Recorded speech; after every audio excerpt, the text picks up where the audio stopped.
How's it going, everyone? KingBlackToof here. So, snorkeling, that's a perfect time to play some more Gwent. And in this video, we're going to look at the evolution of the Savage Bear from where it started from to where it is now. Because I know the Savage Bear is a hot topic, and I think a lot of people who weren't necessarily around when the Savage Bear was a thing, they might be interested in knowing where it came from. So, I'm only going to go far as back as the kill the server stress test.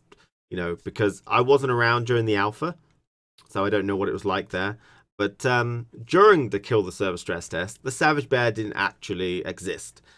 Okay, it was actually a silver card called Olaf the Bear, which came from the Witcher 3 card, Olaf the Bear. And it was a great card in Witcher 3, really good power play, very, very good.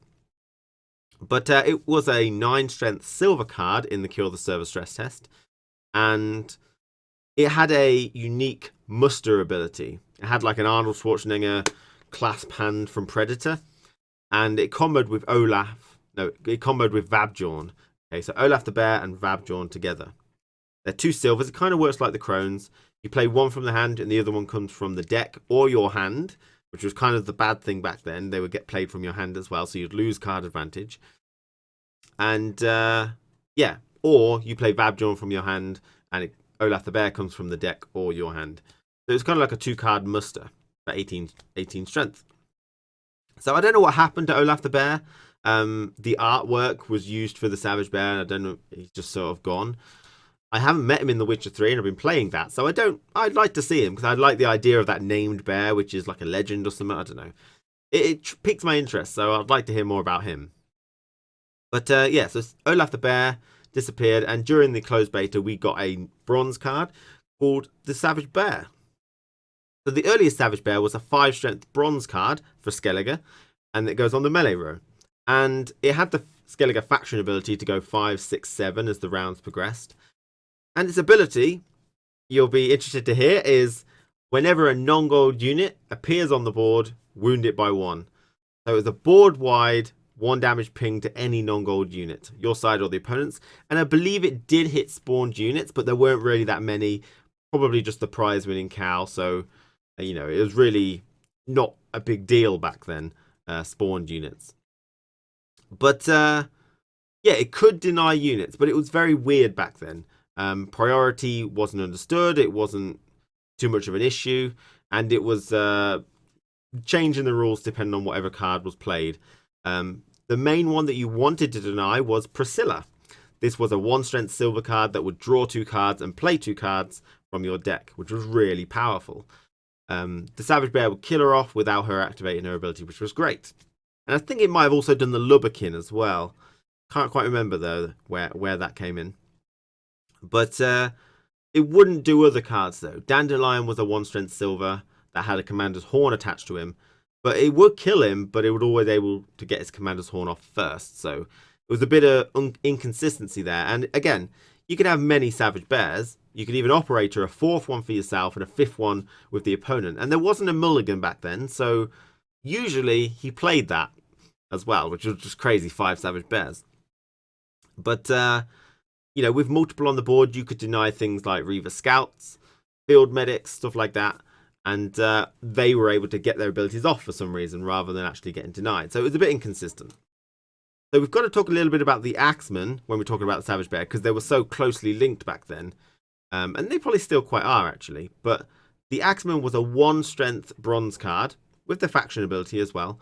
And that meant in round 1, you really couldn't use them very well because the Savage Bear would kill it as soon as you place it down, unless you obviously place the Axeman down first, which was the strategy. So there were actually quite some decent strategies around using Savage Bears when they hit both sides of the board. Maybe you'll play loads of units and then put your Savage Bear down and then just use your golds and stuff.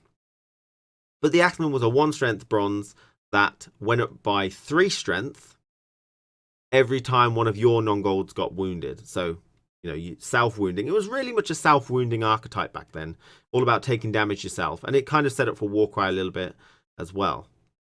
So that was the earliest Savage Bear, and from then on it got nerfed down to a 4 strength bronze that would still hit the entirety of the board and deny things. But I think at that point a lot of cards got a little bit buffed in strength, so Priscilla was now 2 or something. The Lubberkin was now about 3. This is approaching the poor infantry mushroom meta coming on here, I think.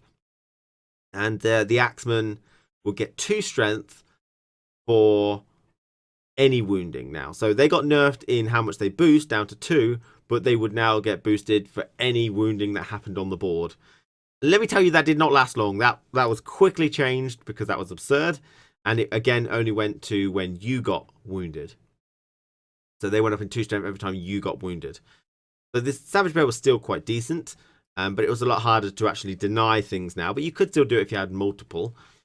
So from then on, the Savage Bear, they changed things around quite a lot. So they tried to get rid of this self-wounding archetype and really go for more of an offensive Skellige deck. To try and bring in Howard the Cripple that did 2 damage to everything. And yeah, this was really the consume type of meta. Savage Bear only attacked the opponents now, but didn't hit spawned units. And the Axeman got buffed up by 1 strength whenever a unit on the opponent's side of the board was damaged. So we're starting to see the current meta coming up. The Savage Bear denies things again. And, you know, we're starting to see Nilfgaard come in with the Vico Viro Medics. And they can get denied. Okay, then other cards started to get nerfed a little bit. We saw the Priestess of Freya go down to 1. They're starting to get denied. Then, you know, the current patch is where, you know, it can no longer deny things anymore. The priorities change. They always do their ability. It's got buffed up into 6 strength now and hit spawned units. And there's a lot more spawned units with Selena Harpies and stuff. So the reason they kind of bumped it up to 6, I think, is because it couldn't deny stuff and they wanted to compensate for that. But it hits spawned units as well, which is already pretty damn good. It's a card which has very high base strength compared to its counterpart, which is the Avkar Smuggler. Hawker Smuggler, sorry. This is a 4 strength bronze and it does pretty much the opposite but boosts instead of wounds. But boosting is not as strong as wounding. And again, its base strength is 4, so the Savage Bear is higher, which is a little unusual.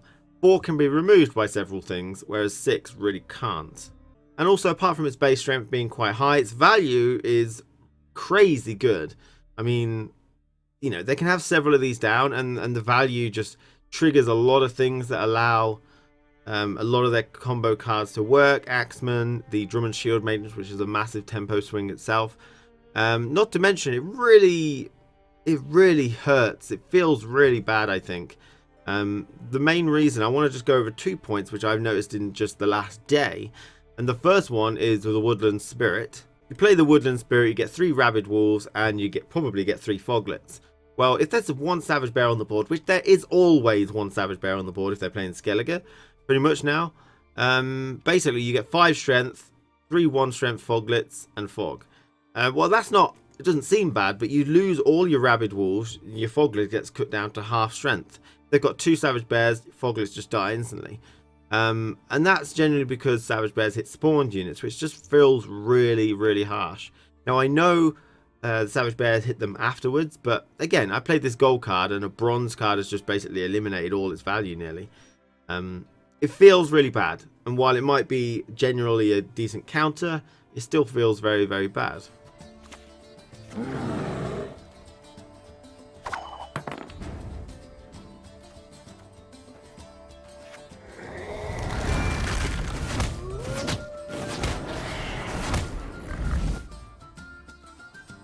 He's already at 12 strength bronze. I know, if you just look at the iterations of Savage Bear, it just got stronger and stronger. Then it went down a little bit, it was a bit weaker, then it got stronger and stronger and stronger. Stronger and stronger and stronger. Out with the crowns. Come on, quick now. Another interaction I want to talk about is with the Kaedwani Sergeant, comboed with the Blue Stripes Commando. So this is a 3 strength, and when you play it, it boosts all of the same power by 1. And because it's the same power as this will get pulled out as well. Normally you play that and it'll pull the Blue Stripes. However, the Savage Bear interrupts this, and it just completely shuts down. It just really just shuts down the whole entire deck. You, like, the Kaedwani Sergeant is half your deck pretty much, you know. And you place him onto the board and he buffs up to 4. The Savage Bear hits him down, and then this guy doesn't come out because he's still 4. and that guy only triggers after the Savage Bear's hit. Now this may be a bug, but it's a super annoying thing. It just shuts down the entire deck, and it's so bad that Savage Bear can do that. And that might just be an oversight, but it needs to change. The idea is I really kind of need to win round 1. You've got the heart of an uncrate. Men of Kedwen, attack! Show that deck again. Oh, you'll see it. You'll see it. No golds, really. Unfortunate.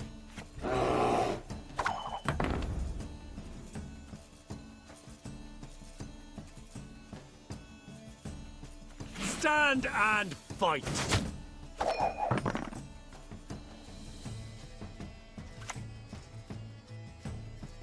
For Brad!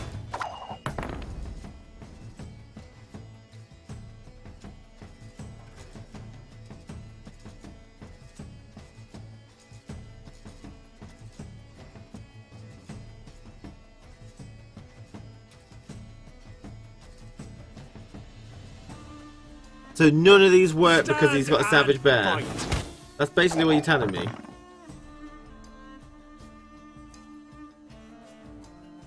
I mean, they don't pull the Blue Mountain Commandos because the Savage Bear hits them first.